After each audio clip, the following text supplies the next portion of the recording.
betda hisobingizni to'ldirish uchun siz o'z hisobingizga kirishingiz kerak. Keyinchalik profil menyusiga o'tishingiz va yashil to'ldirish tugmasini bosishingiz kerak. Keyin usul tanlash menyusi ochiladi. Bu yerda siz kriptovalyutalar, elektron hamyonlar yoki bank kartalari kabi usullarni tanlashingiz mumkin. O'zbekistonlik o'yinchilar uchun pul o'tkazishning eng tezkor usuli bu Humo va Uzcard bank kartalaridir. Usulni tanlagandan so'ng siz depozit miqdorini ko'rsatishingiz kerak. Keyin tasdiqlash tugmasini bosing va shaklni to'ldiring.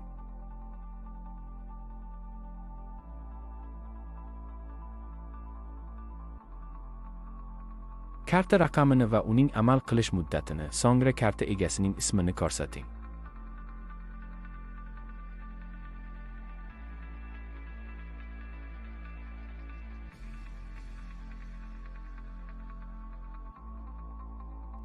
Keyin SIM-dan kodni kiritishingiz va yuborish tugmasini bosishingiz kerak.